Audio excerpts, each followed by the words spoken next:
हमें दुख कौन देता है, इसकी तलाश करो,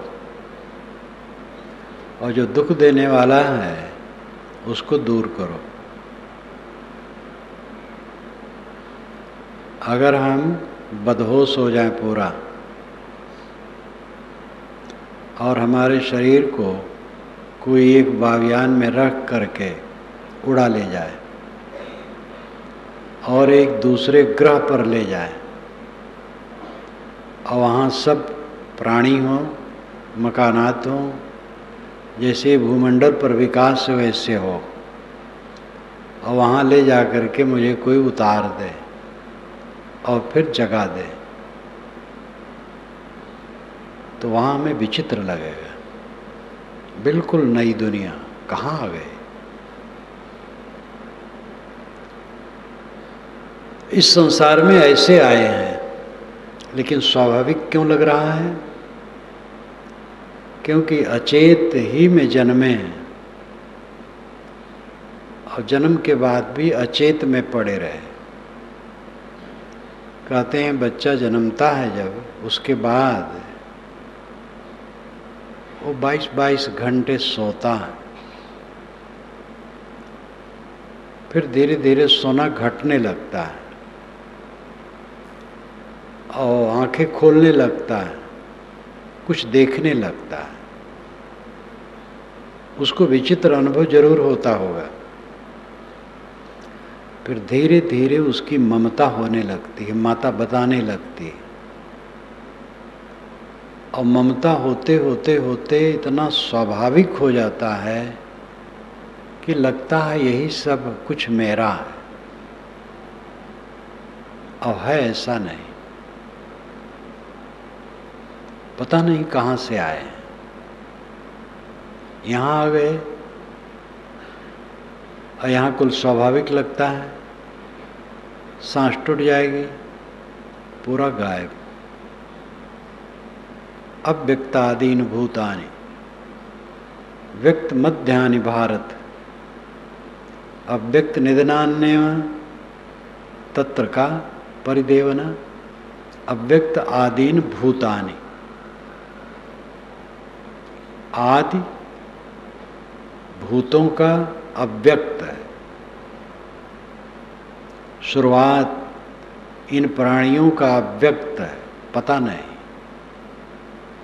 आज से 100 वर्ष पहले मैं कहाँ था पता नहीं। पता न होने से अनिश्चित तो नहीं है, पता नहीं है तो इसका मतलब नहीं कि अस्तित्व ही नहीं था। अस्तित्व न होता तो आता कहाँ से? जो नहीं है वो कैसे आ जाएगा, और जो है वो नहीं कैसे हो जाएगा? लेकिन पता नहीं। अव्यक्त आदीन भूतानि, भूतानि प्राणियों का आदि, इस जन्म के पहले अव्यक्त, पता नहीं। व्यक्त मध्यानि भारत, अय भारत, अय अर्जुन, ये बीच में व्यक्त है, पता लगता है कि यहाँ पर बैठे हैं, कबीर नगर में बैठे हैं, बीजक मंदिर के सभागार में बैठे हैं। व्यक्त मध्यानि भारत, अव्यक्त निधनान्य, निधनात् एव अव्यक्त, निधन होते ही अव्यक्त हो जाएगा। शरीर छूटा, फिर यहाँ कोई नहीं जाने के कहाँ गए। तत्र का परिदेवना, ऐसी जगह के लिए क्या पीड़ा, क्यों पीड़ित हो?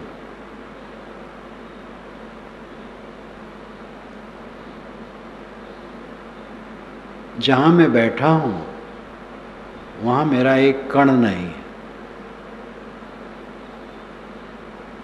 जो हमने मान रखा है घर द्वार परिवार समाज, कुछ मेरा नहीं। व्यवहार है, शरीर रहे तक व्यवहार है, और इस व्यवहार में बहुत तटस्थ रहो। अपने विवेक को इतना बलवान कर लो कि अभेद्य किला हो जाए, उसमें दुख की कोई सुराख न हो पाए। और निरंतर मनन चिंतन ध्यान अभ्यास करने से होगा। अहंकार ममकार मारने से। अविद्या हमें दुख देती है। कौन दुख देता है हमें? कोई नहीं दुख देता, हमारी अविद्या। और हमारी अविद्या कौन कारण है? मैं स्वयं भटका, इसलिए दुखी हूं। या आपा को डारी दे दया करे सबको, अपने अहंकार को खो दो, सब दया करेंगे। अहंकार से उछलते हो, इसलिए जलते हो और दूसरों की दृष्टि में भी खराब लगते हो। पूरा अहंकार समाप्त कर दो। या आपा को डारी दे दया करे सबको, ये आदि साखी साहब के इतना काफी है। इसी का निरंतर मनन चिंतन हो। या आपा को डारी दे दया करे सबको। ईश्वर ने ऐसी माया डाली है कि हम दुखी हैं। एक सज्जन मिले, कहे महाराज आपके सत्संग में तो आने का मन था, लेकिन ईश्वर ने ऐसी माया डाली है कि परेशान हूं। तो मैंने कहा ईश्वर से हटो, तो हंसने लगे। ईश्वर को आप क्या मानते हैं? वो सज्जन नहीं है, दुर्जन है क्या? जो किसी के ऊपर माया डाल के उसको उलझा दे, वो सज्जन नहीं होता, दुर्जन होता है। गांव में ऐसे लोग कहीं कहीं, गांव में शहरों में हर जगह होते हैं। किसी के काम में अड़चन डालने में उनको आनंद आता है और उसके द्वारा वे कुछ लाभ भी चाहते हैं। कुछ तो चौधराना चाहते हैं, पैसा तो नहीं चाहते हैं, चौधराना चाहते हैं कि हमारा वर्चस्व रहे। और कुछ लोग तो पैसा भी चाहते हैं। कोई ज़मीन बेच और खरीद रहा है, मकान बेच खरीद रहा है, वो पहुंच जाएंगे, इतना हमें लाओ नहीं तो हम अड़चन करेंगे। और ऐसे ज़बरदस्त आदमी कि हर जगह उनकी पहुंच, सब डरते हैं। उनको कुछ 10-20 हज़ार दे दो, जैसी स्थिति हो दे दो, तो काम होने देंगे, नहीं तो होने नहीं देंगे। बिगाड़ानंद की कहानी आप सुने हैं, अनेक बार मैं सुनाया हूँ, फिर याद दिला दूँ। सज्जन ही कहना चाहिए मनुष्य को। एक सज्जन थे एक गांव में, वो सबका काम बिगाड़ते थे, इसलिए गांव वालों ने उनका नाम रख दिया था बिगाड़ानंद। एक लड़के की शादी देखने के लिए लड़की वाले आए, तो लड़के के पिता ने लड़के के जेब में 100 रुपये का नोट रख दिया। कहा बेटा बिगाड़ानंद तो जरूर आ जाएंगे बिना बुलाए, और जैसे वे आए ये 100 रुपये का नोट उनके चरणों पे रख के पैर छू लेना, नहीं तो बिगाड़ देंगे काम। बर देखुआ बैठे, बर भी बैठा, बर का पिता भी बैठा। इतने में बिगाड़ानंद आ गए, एक कुर्सी पर बैठ गए। बच्चे ने 100 रुपये का नोट निकाला, उनके चरणों पर रख दिया, चरण छुआ। उन्होंने कहा बेटा खुश रहो, तुम्हारी मृगी बहुत जल्दी अच्छी हो जाए। और 100 रुपये का नोट कम था, और देना चाहिए था। बर देखुआ एक दूसरे को देखने लगे कि लड़का जब मृगी आता है तो यहाँ लड़की देना कितनी मूर्खता होगी। चुपचाप उठे चले गए, काम बिगड़ गया। जब बिगाड़ानंद मरने लगे, गांव वालों को बुलाए, रोए और क्षमा मांगे। गांव वालों ने कहा अब आप जा रहे हैं, हम लोग क्षमा कर। कहे लेकिन एक प्रायश्चित। कहे क्या? कहे जब मैं मर जाऊं तो एक मेरे मुंह में लकड़ी गाड़ दी जाए। मैंने मुंह से अपने बहुतों का काम बिगाड़ा है। गाँव वालों ने कहा आप ये छोड़िए, आप जा रहे हैं, हम लोग बिल्कुल आपसे निर्भय रहे। कहे नहीं, मेरी अंतरात्मा को कष्ट होगा अगर आप ऐसा नहीं करते हैं तो कहा तो कोई बात नहीं, जब मर ही जाएंगे आप तो मुख में लकड़ी गाड़ने से कोई नुकसान नहीं। एक दिन के बाद मर गए। गांव वाले इकट्ठे हुए, एक बढ़ई बुलाए, लकड़ी छील करके मुंह खोला गया, दोनों दांतों को खोला गया, डाल दिया गया, फिर बंद कर दिया गया। उस सिग्नल की तरह खड़ा हो गया। कफन की अर्थी पर लेके चले। संयोग था उधर से पुलिस आ रही थी, कई थानेदार कहीं जांच में गए थे। क्या भाई कौन मर गया है, इसके मुख के ऊपर क्या खड़ा है, उतारो उतारो। पुलिस का तो अधिकार हर जगह है। उतारा गया, मुंह में लकड़ी। इतने ढीठ हो तुम लोग, इसके मुख में लकड़ी गाड़ करके मारे और वैसे ले जा रहे हो, मालूम होता है सरकार नहीं है। सबको पकड़ करके जेल में डाल। लोगों ने कहा धन्य हो बिगाड़ानंद, जीते जीते सबका काम बिगाड़े, मरने पर भी बिगाड़ के गए। ईश्वर ने माया पाली है और उससे वो सबको पीड़ित करता है। अगर ये सिद्धांत मान्य है तो ईश्वर बिगाड़ानंद है। लेकिन ईश्वर को बिगाड़ानंद नहीं कहा जाता है, किंतु भक्त लोग परिभाषा वही करते हैं अपने अचेती में। जैसे अपने अचेती में श्री कृष्ण महाराज को लोग रसिया कहते हैं, वे रासलीला करते थे। ये बिल्कुल झूठ है। श्री कृष्ण महाराज ने अपने जीवन में कभी भी रासलीला नहीं की है।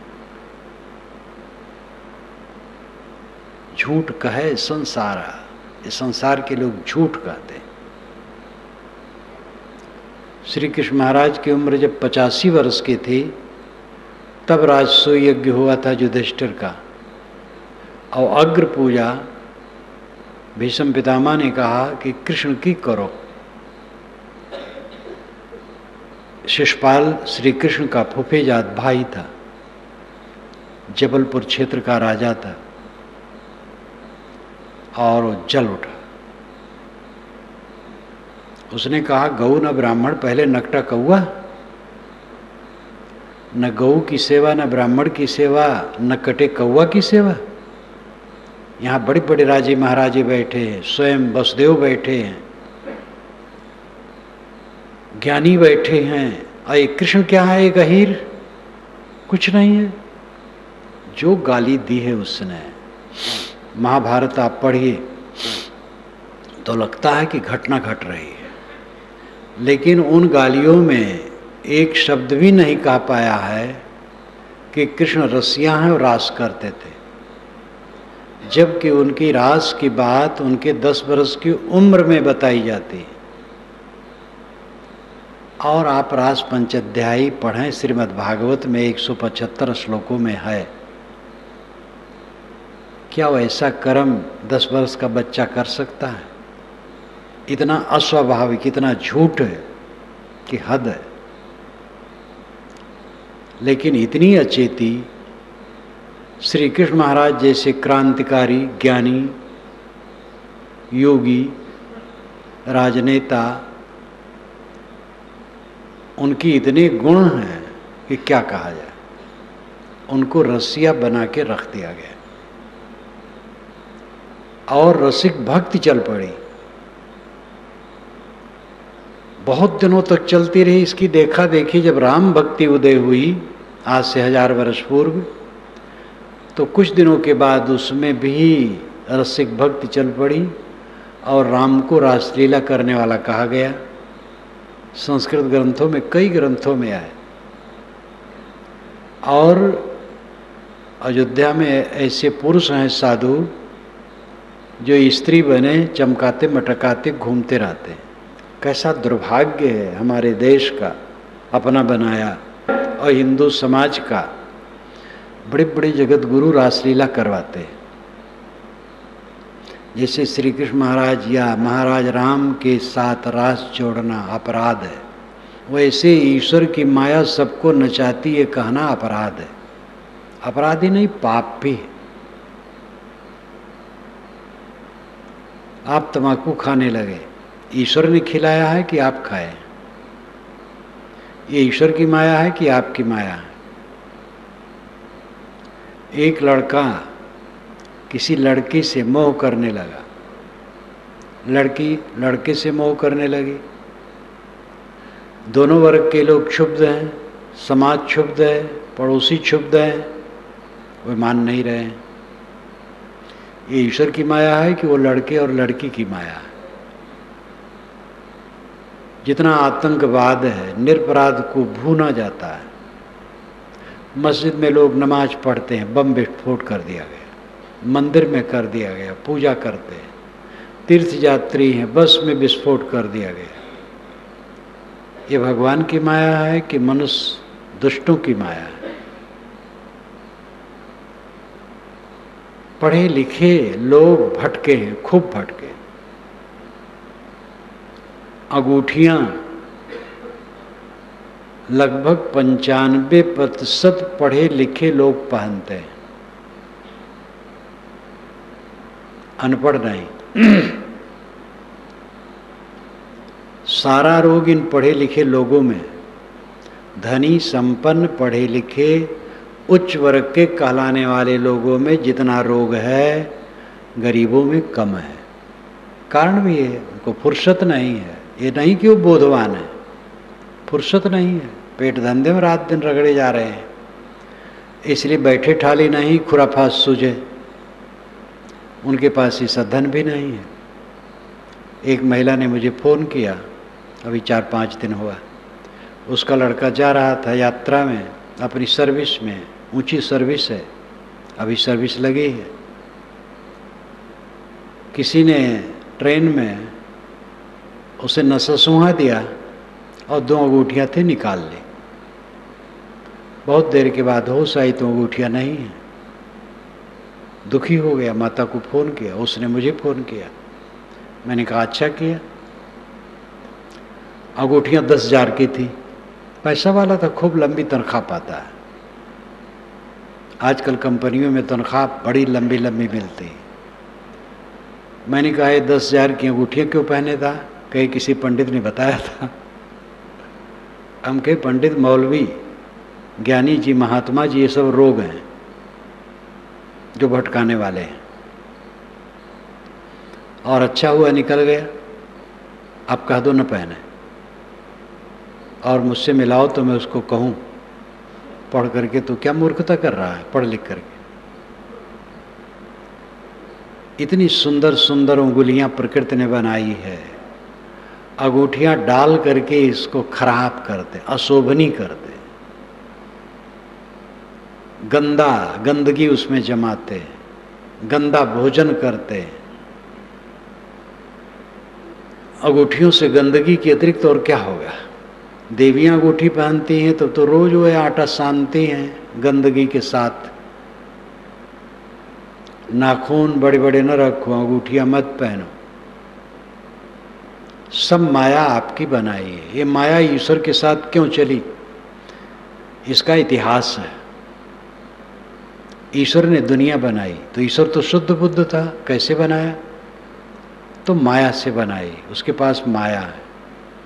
अब दुनिया तो बन गई, अब माया क्या करे?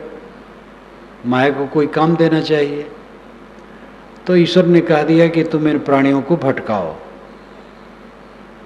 तो प्राणियों को भटकाने में वो लग गई। ये सब मनुष्यों की का कल्पना जाल है। दुनिया सदा से कहीं एक सिरे से बनी नहीं है। इसका ना आदि है ना अंत है। जो सत्ता है वो अनादि है, और सत्ता के गुणधर्म अनादि हैं। जिन गुणधर्मों से आज सृष्टि होती है वो गुणधर्म नए नहीं हैं। द्रव्य नित्य, उनके गुणधर्म नित्य, उनके गुणधर्मों से क्रिया नित्य, जगत नित्य। प्रकृति थी, उसमें क्रिया नहीं थी, किसी ने क्रिया डाली, क्यों डाली? अब वो स्वतः क्रियाशील है कि उसको भी कोई क्रियावान करता है? अगर वो स्वतः क्रियाशील है तो उसकी स्वतः क्रिया सब समय थी, तो प्रकृति में भी सब समय वो स्वतः क्रिया क्यों नहीं करता था? एक अंधकार में बात को डाल देना।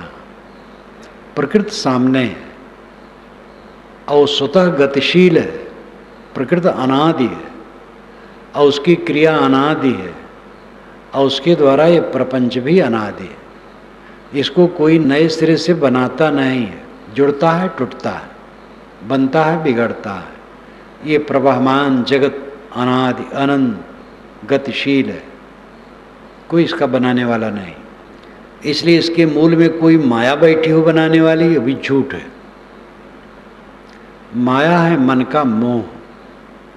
माया माया सब का है। माया लखे न कोय, जो मन से न उतरे माया कहिए सोए। ये साहिब की साखी है। सब लोग माया माया कहते हैं और माया को समझ नहीं पाते। जो मन से न उतरे वो माया है। राग, द्वेष, चिंता, उद्वेग, हानि की खटक न उतरे, ये माया है। श्री विशाल साहब कई बार मुझसे पूछते थे समय समय से। श्री विशाल साहब के दर्शन मैं सन 1953 में किया, जब गृह त्याग किया, और उनके पास समय समय से जाता रहा।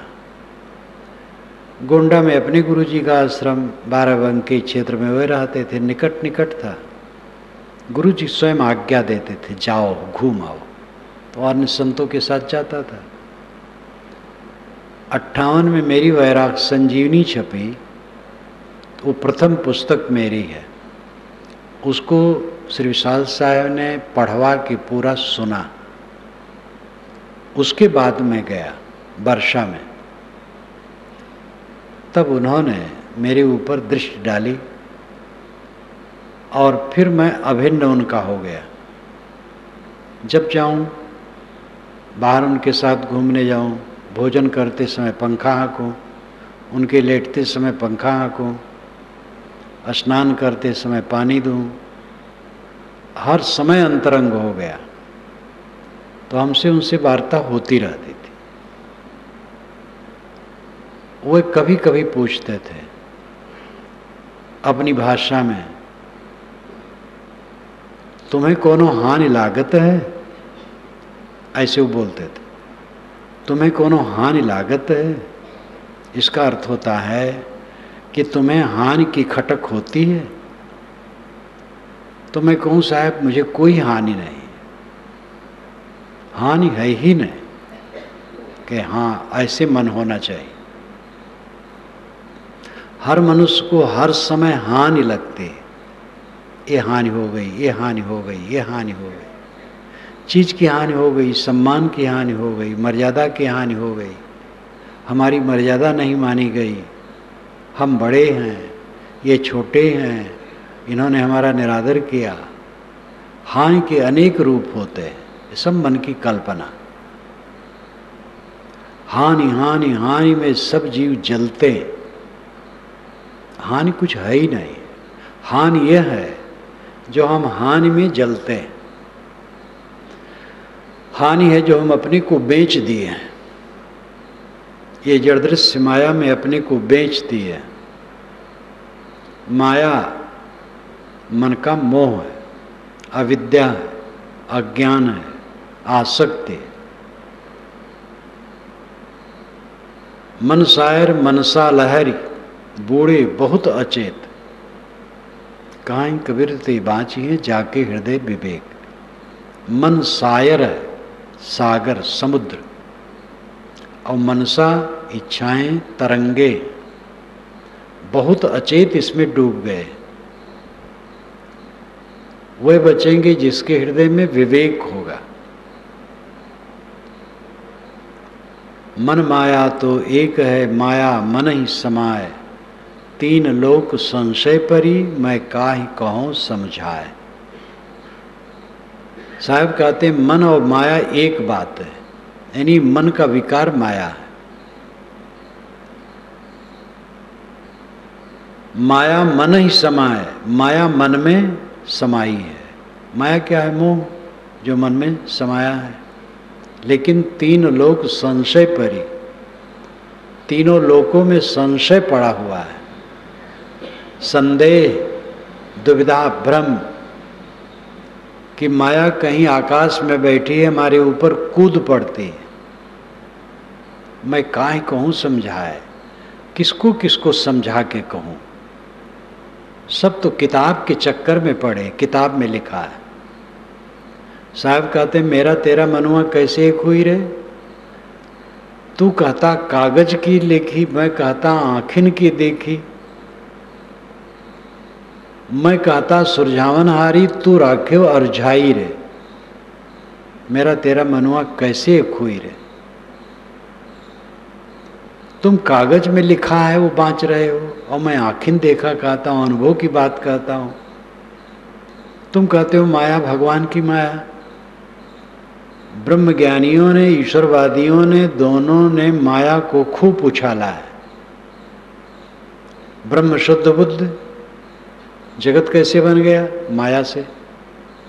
अब माया पीछे पड़ गई ब्रह्म के। लेकिन माया क्या है, इसका उत्तर नहीं दे पाते हैं। स्वामी शंकराचार्य विवेक चूड़ामणि में कहते हैं, संन्याप संन्याप उभयात्मकानो, भिन्नाप भिन्नाप उभयात्मकानो, संगापनंगाप उभयात्मकानो, महद्भुता निर्वचनीय रूप।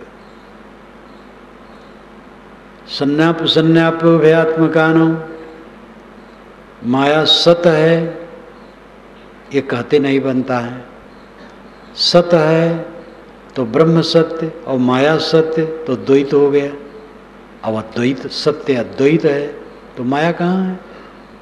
लेकिन अगर माया को असत कहें तो उसका कार्य जगत दिखाई देता है, तो असत कैसे कहें? असत से तो कुछ नहीं बनता है। इसलिए माया को असत कहते नहीं बनता है, और सत भी कहते नहीं बनता है। उभयात्मक कहें कि सत भी है असत भी है, तो और निंदनीय हो जाएगा, घपलेबाजी की बात। भिन्नाप भिन्नाप उभयात्मकानो, माया ब्रह्म से भिन्न है कहें तो स्वतंत्र माया हो गई फिर। और अभिन्न कहें ब्रह्म से तो शुद्ध बुद्ध ब्रह्म में माया का रोग हो जाएगा। उभयात्मक कहें कि भिन्न भी है अभिन्न भी है, तो फिर वही घपलेबाजी की बात। संगापनंगाप उभयात्मकानो, अंग सहित कहें अंग रहित कहें उभयात्मक कहें, सब में उलझन है। इसलिए महद्भुता निर्वचनीय रूप, महान अद्भुत है, अनिर्वचनीय, कह नहीं सकते। तलवार स्वामी जी धर दे, अस्त्र शस्त्र धर दे, अघटित घटना पटी सी दुर्तया अनिर्वचनीय, ये ब्रह्मवादियों के वचन है माया के लिए। अघटित घटना पटी सी, जो घटना न घट सके ऐसी घटना घटा देने वाली माया। अघटित घटना पटी सी दुर्तया, जिसको तरा न जा सके, पार न कर मिले। अनिर्वचनीय, जिसका निर्वचन कथन न हो सके, ऐसी माया है। अब इस प्रकार की व्याख्या तो माया से रगड़ गए। जब दुर्तया है, तरी नहीं जा सकती है, तो ये ज्ञान विचार साधना क्या मतलब है? ईश्वरवादी प्रभु माया गरीयसी, प्रभु की माया बड़ी कठिन है, वो तारे डुबावे, तू ही ने दर्द दिया, तू ही दवा देना, हे प्रभु तू ही ने ये माया का दर्द दिया है, अब तू ही बचाए तो बचाए। पता नहीं वो बचाए कि डुबाए, कुछ ठिकाना नहीं। आज तक तो नहीं बचाया, आज तक तो रगड़े है। अनादि काल से हमें इस दुनिया में जन्मा जन्मा के मार रहा है, हम रो रहे हैं। आगे क्या विश्वास है कि ईश्वर कृपा कर देगा और माया को बटोर करके हमें मुक्त कर देगा? तो ईश्वरवादी माया को गरीसी, प्रभु माया गरीसी बरीसी कहते रहते हैं, और ब्रह्मवादी अघटित घटना पटीसी द्रुत्या निर्वचनीय कहते रहते हैं। दोनों साधक को साहसहीन कर देते हैं, और इसमें मूल कारण वही है कि दोनों मानते हैं ब्रह्म शुद्ध है, ईश्वर शुद्ध है। उसने दुनिया कैसे बनाई? माया लेकर। अब माया साथ हो गई, वही माया सबको भटका रही है। ये सारी व्याख्याएं गलत है। दुनिया में जड़ चेतन है, जड़ अनादि है, चेतन अनादि है। जो दृश्यमान जगत है ये जड़ प्रकृति का खेल है। जड़ तत्वों में गुण है, धर्म है, क्रिया है, संबंध है, अंतःसंबंध है। पृथ्वी के कणों में क्रिया है, तभी उसमें संविवहन विघटन होता है। जल में क्रिया है, वो बहता है। हवा में क्रिया है, आग में क्रिया है, सभी तत्वों में क्रिया है। 4 तत्व हैं। आकाश तत्व शून्य है, उसमें न द्रव्यत्व है, न क्रिया है, न कोई गुणधर्म है। जिसमें घात प्रतिघात होता है और जिसका परिणाम होता है वो मिट्टी, पानी, आग, हवा है। इनके अपने गुणधर्म और क्रिया और शक्ति है और अंतःसंबंध है, एक दूसरे से जुड़े तभी कार्य बनता है। एक तत्व से कोई कार्यक्रम नहीं हो सकता है। और ये सब अनादि है, सदा से हैं और सदा रहेंगे। और इनमें गुणधर्म सदा स्वभाव सिद्ध अनादि निहित है। इनसे ये जगत प्रपंच निरंतर है, इसमें किसी माया की जरूरत नहीं है।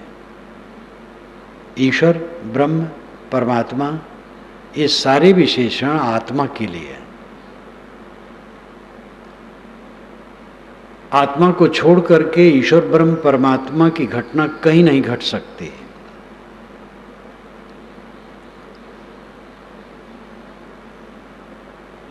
आत्मा सारे ज्ञान विज्ञान का मालिक है, इसलिए ईश्वर है। पानी का स्रोत है, कोयले की खदान है, पत्थर की खदान है, रत्नों की खदानें मिलती हैं। तेल पेट्रोल के स्रोत हैं। ज्ञान का स्रोत या खदान आपने कहीं देखा? वो केवल चेतन है, मनुष्य है। ईश्वर ब्रह्म इस जीव के अलावा कहीं कोई है जो ज्ञान करता हो, जो बताता हो कुछ? वेदों को ईश्वर ने बनाया, वेदों को मनुष्यों ने बनाया। वेद को आप पढ़ी देखिए, हर सूक्त पर ऋषि,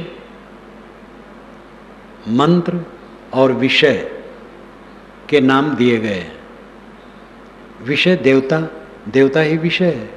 सूरज, आदित्य, उषा, अश्वनी, दधिक्रा, वायु, इंद्र, मरुत, वरुण, ये सब देवता हैं। ये प्राकृतिक शक्तियाँ, यही विषय है। और ऋषि, विश्वामित्र, वशिष्ठ इत्यादि ऋषि हैं, सैकड़ों ऋषि हैं। और छंद, गायत्री, बृहति, पंक्ति, उष्णिक, जगती, हर सूक्त पर, एक सूक्त में कई मंत्र होते हैं। हर सूक्त के ऊपर ऋषि का नाम होगा और विषय का यानी देवता का नाम होगा, किस विषय में कहा गया है, और छंद का नाम होगा। तो ऋषि का नाम पहले रहता है, जो उसका रचनाकार है। वेद कोई आकाशी ईश्वर नहीं रचा है, और कोई किताब, दुनिया की सारी किताबें मनुष्यों की रचनाएं अपने आप को न समझ करके उसने अलग ईश्वर ब्रह्म की कल्पना की है। इसलिए हजारों वर्षों से संतों ऋषियों ने जनता को मोड़ा है कि अपनी तरफ लौटो, बाहर ईश्वर ब्रह्म नहीं है। ईश्वर ब्रह्म शब्द की चरितार्थता आप में है, अपनी को पहचानो। गीताकार ने भी कहा, उपद्रष्टानुमंता च भर्ता भोक्ता महेश्वर परमात्मेति चाप्युक्तो देहे अस्मिन् पुरुषा परः। अस्मिन् देहे, इस देह में, पुरुषा परः, जो परपुरुष है, उपद्रष्टा, वो ये देह में रह करके निकट से सब मनइंद्रियों को देखता है, इसलिए उपद्रष्टा। अनुमंता, वही राय देता है, प्रेरित करता है इंद्रियों को। उपद्रष्टा अनुमंता चा भरता, वही भरण पोषण करता है, शरीर की वही रक्षा करता है। उपद्रष्टा अनुमंता चा भरता भोक्ता, और वही सुख दुख भोगता है, क्योंकि वही कहता है। महेश्वर, वही महान ईश्वर है। परमात्मे, वही परमात्मा। इससे अधिक और क्या कहा जा सकता है। उपद्रष्टा अनुमंता भर्ता भोक्ता महान ईश्वर परमात्मा कौन है? अस्मिन् देहे पुरुष परः, इस देह में रहने वाला परपुरुष, यानी पर नाम ऊपर, शरीर से ऊंचा, विलक्षण। कबीर साहब ने जो बातें कही हैं गीता में, उपनिषद में, यहाँ तक रामचरित मानस तक में, जानत तुम ही होई जाई, जीव पाओ निज सहज स्वरूपा, उसमें भी बीच बीच किरणें हैं। अवंत में थक करके अपने में लौटना पड़ेगा, कहीं कुछ मिलेगा नहीं, न बाहर ईश्वर मिलेगा, न परमात्मा मिलेगा, न कोई देवता मिलेगा, न कहीं मुक्ति धाम मिलेगा, न स्वर्ग मिलेगा। जो कुछ आप अच्छे अच्छे शब्दों से कहते हैं वो सब का लब्बो लबाब आप खुद, सार तत्व आप खुद। आपन पो आपु ही बिसर्यो, जैसे स्वान कांच मंदिर में भ्रमित भू सिमर्यो, वैसे ही गजफटिक शिला सो दसनन आन हर्यो, मरकट मूठ स्वाद नहीं बहुरे, घर घर रटत फिर्यो, काहीं कबीर नलनी के सोना तो ही कौने पकड़्यो। आपन पो आपु ही बिसर्यो, जैसे स्वान कांच मंदिर में भ्रमित भूस मर्यो। जैसे स्वान कांच मंदिर में गया, अपने प्रतिबिंब देखा तो समझा दूसरा कुत्ता, भूख भूख के मर गया। वैसे ही सिंह पानी में अपना प्रतिबिंब देखा, दूसरा सिंह समझा, उससे लड़ने के लिए कूदा और डूब के मर गया।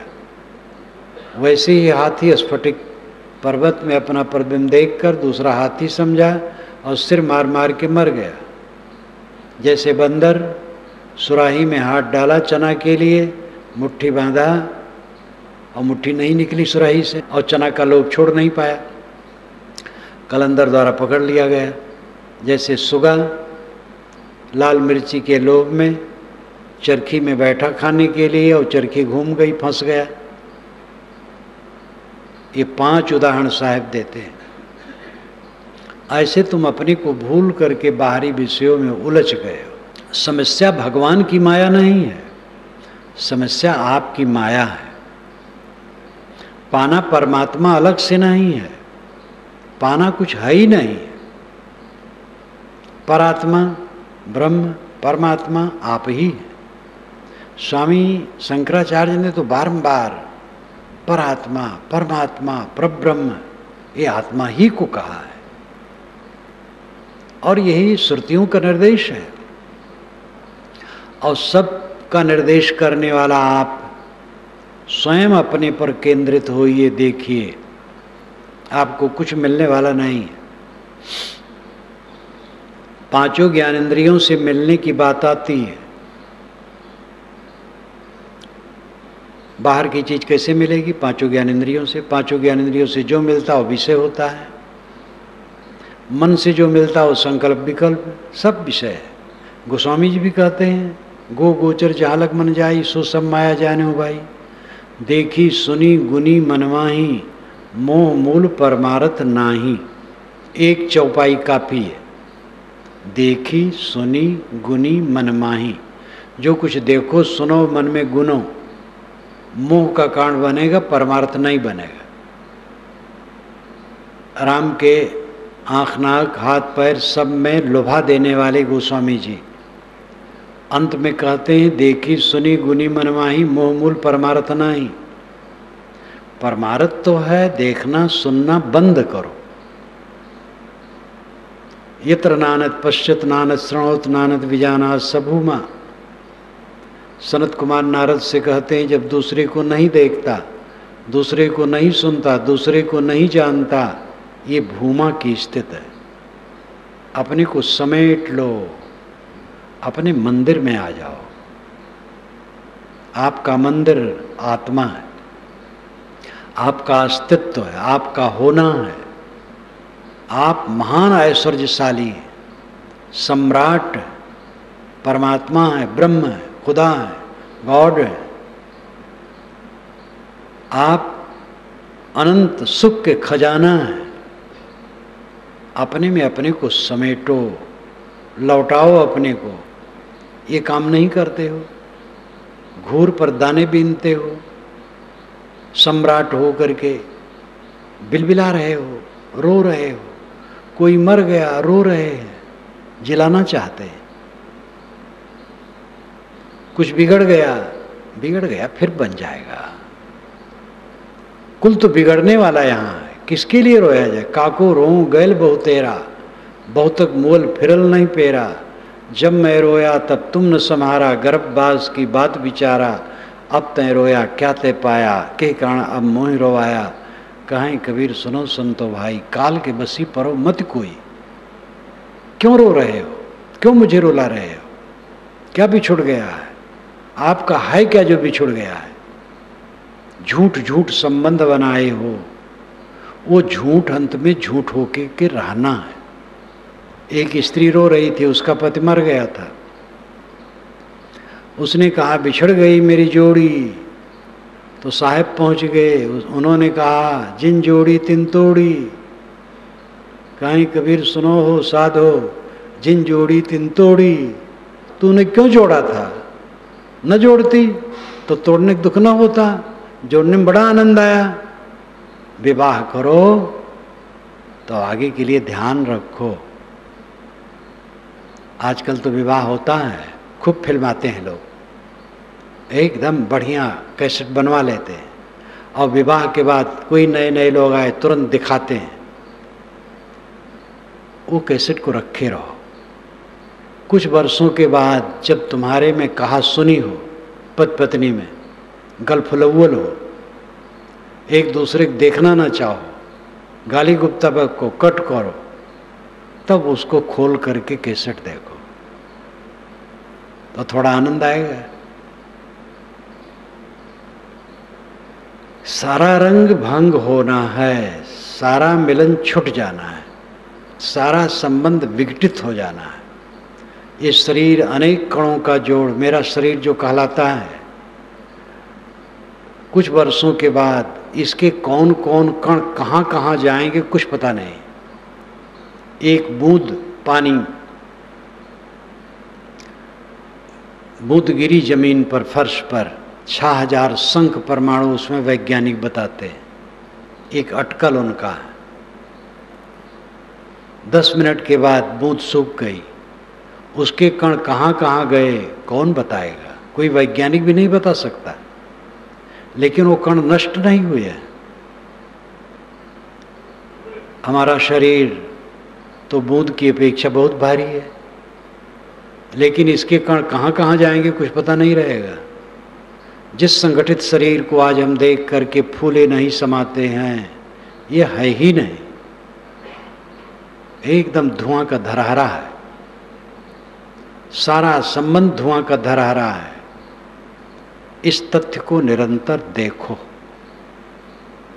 क्लेश समाप्त होगा। इतना होने पर भी खाना है, पीना है, रहना है, बसना है, जब तक शरीर है, प्रबंध है, प्राणी पदार्थों का बर्ताव है, लेना देना है, हमारे सहयोगी हैं, उनका हमें भी सहयोग करना है। जो नहीं सहयोगी हैं, बन सके तो उनका भी समय से सहयोग करना है, और इसके लिए काम करना पड़ेगा, और इसके लिए अपना विवेक मजबूत रखना पड़ेगा। इसी में आँच आती है। घर बनाओ, आश्रम बनाओ, परिवार इकट्ठा हो, समाज इकट्ठा हो, खाना पानी लेना देना व्यवहार बर्ताव करो। इसमें कुछ टूटेगा, कुछ फूटेगा, कुछ बनेगा, कुछ बिगड़ेगा, कुछ आवेगा, कुछ जाएगा, हानि होगी, लाभ होगा, अपमान होगा, सम्मान होगा। इसी में आँच आती है। ये आँच न लगे, ये साधना का फल है, किसी की कृपा नहीं। कोई भगवान कृपा करने वाला नहीं। जब वो कृपा कर देगा तब आपको आँच नहीं लगेगी। गुरु बेचारा क्या करेगा? उपदेश करेगा। वो भी ऐसी कृपा नहीं कर पाएगा कि हाथ उठा दे और उसके हाथों से किरण निकले और आप में जा करके घुस जाए, अब आप दुख रहित हो जाए। गुरु वह है जो दुख रहित है, और आप भी उसके उपदेश माने, आप भी दुख रहित हो जाए। आपको स्वयं बनाना पड़ेगा अपने को, कोई और आधार नहीं है। गुरु केवल उपदेश कर सकता है, और ये कब नहीं है। गुरु न मिले होते तो हमारी क्या दशा होती। मैं तो स्वयं अपने लिए सोचता हूँ, गुरुदेव ने मुझे निकाला कचड़े से, उन्होंने निर्देश दिया, बताया, समझ में आया। मैं अपना अनुभव करता हूँ। भक्ति भावना तो बचपन से थी। जब से स्मृत आने लगी, ये जन्म जन्मांतर का संस्कार कहो, हम भी वही मानते हैं। जब से होश में आया तब से भक्ति थी। मुझे याद है, धान की कटाई में जाऊं, मजदूरों की निगरानी रखूं, अपना भी काटता था जो बन पाता था। मजदूर अगर दूसरे के, मजदूरों में ये होता है, दूसरे के खेत से थोड़ा धान काट लाए और उसको मीच करके अपने साफे में बांध ले, तो उनको डांटता था, ऐसा मत करो, लेकिन माने नहीं। तो मीच करके अन्न बांट अपने कपड़े में बांध रहे धान, और डंठल हमारे खेत में डाले। तो हम कि देखो, हमारे खेत में डालते हो तो उसके दाने होंगे, कुछ न कुछ हमारे दाने में मिलेंगे, हमें पाप लगेगा, ये डंठल यहाँ से हटाओ। थोड़ी उम्र में ये मैं अनुभव करता था, ऐसा सोचता था। अब भगवान के प्रति अनुराग, भक्ति, जब पारक सिद्धांत का ज्ञान हुआ तब लगा विरक्ति भाव, आगे बढ़ना होगा। गुरुदेव तो कभी नहीं कहे तुम घर छोड़ाओ, कोई नहीं, हम लोग भी किसी को नहीं कहते घर छोड़ो, घर में रहें लोग, और जब आएगा समय तो कहना नहीं पड़ेगा। एक नवयुवक मेरे पास आया था, ग्रेजुएट, वकालत पास, 28 वर्ष का, जवान, चट्टा, तेज तर्रार। मैंने उसको बहुत समझाया, तुम्हें वैराग नहीं, तुम घर लौट जाओ, तो रोने लगा। पैर पकड़ करके मेरा पैर भिगा दिया रोते रोते। मैंने कहा अभी नहीं जाओगे तो पीछे जाओगे तो फिर कभी संबंध नहीं रखोगे, चले जाओ। गया तो 1 महीने के बाद पत्र भेजा कि साहब अब मुझे आप देखिएगा कि मेरा वैराग्य पूरा हो गया है, तब बुला लीजिएगा पत्र देकर। तो मैं उसको उत्तर दिया, और अंत में ये लिखा कि एक घर में कई स्त्रियां थी, एक स्त्री गर्भवती थी। तो एक दिन खाने पीने के बाद शाम को उसने कहा अन्य स्त्रियों से कि लगता है आज मुझे बच्चा पैदा हो जाएगा, तो जब बच्चा पैदा होने लगे तो मुझे जगा देना। तो स्त्रियां हंस पड़ी, कहीं बेवकूफ़ तू ही जगाएगी, हमें नहीं जगाना पड़ेगा। तो मैंने कहा भैया जब तुम्हें वैराग लगेगा तब तुम स्वयं भाग के आओगे, हम तुम्हें पत्र नहीं देंगे कि अब आ जाओ। तो घर छोड़ने कोई संत राय नहीं देते हैं, वो दशा आती है। परंतु गुरुदेव का वचन, उनकी कृपा और सब हुआ, रास्ते में ये अवस्था में जो मनोकामना थी, पुराण में पढ़ता है तो लिखा रहे निर्वाण पद को पा गए, ब्रह्म धाम में चले गए। मानस तो बचपन से पढ़ता था, अति दुर्लभ कैवल्य परम पद, वेद पुराण निगमागम बद। तो सोचूं कि वो कोई धाम होगा आकाश में। पारक सिद्धांत मिला तो समझ में आया। उपनिषद इत्यादि उस समय नहीं समझ पाता था, पढ़ता था, वेद भी पढ़ता था, समझ नहीं पा पढ़ता था। पारक सिद्धांत जब समझा तो वो भी सब समझने लगा। और जो निर्वाण पद, अक्षय पद, ब्रह्मधाम पढ़ता था वो मिल गया। गुरुदेव की कृपा से मिला, संतों की कृपा से मिला। उसी की सुरक्षा जीवन भर रखना है। ये संत न मिलते, गुरु न मिलते, कुछ भी न कर पाता, सड़ता होता कहीं। तो गुरु संत की कृपा अपार है। ये भक्त समाज की कृपा अपार है। भक्तों ने कितने ठोकर दिए कि तुम क्या करते हो, आगे बढ़ो। चारों तरफ से मैं उपकृत हूं, लेकिन करना खुद पड़ता है। गुरु संत भक्त सबका उपकार कम नहीं है जो निर्देश है। मेरा वैराग तेज हो रहा था। एक नाई था, टहल नाम था, वो मुसलमान तो था लेकिन निर्गुणी भजन खूब गाता था। बैराग की बात मैं करने लगा। शाम को बैठा था, 2-4 सत्संगी, तो उसने कहा कब, व्यंग किया, कब, तो मुझे तीर जैसा लगा। वो बात अभी भी नहीं भूलते। उसी के 2 महीने के बाद निकला हूँ। वो तो पक रहा था, तो व्यंग किया उसने। जब मैंने वैराग की बात कही तो उसने कहा कब। और कई वर्षों के बाद जब वहाँ गया तो वो 55 वर्ष का था और उसकी शादी रची गई थी टहल की। वो बहुत शर्माया मेरे सामने आने में। स्वयं ऐसा था, लेकिन हमारे ऊपर व्यंग किया था और वो व्यंग हमारे लिए अमृत था। तो सामान्य व्यक्तियों द्वारा, भक्तों द्वारा, एक भक्त गृहस्थ जो रजगीर रहे, वो आवे कुछ टूटा फूटा घर में बनाने और कबीरपंथी रहे। मैं चंदन लगाऊं, शैव चंदन, चोटी 1 हाथ लंबी मेरी रहे, गांठ बांध करके पूजा करूं, संध्योपासना। अरे कहे भैया जो तुम करत हो, पारखी संत मिलेंगे तब पता लगेगा, कबीर साहब का ज्ञान जानोगे तब पता लगेगा।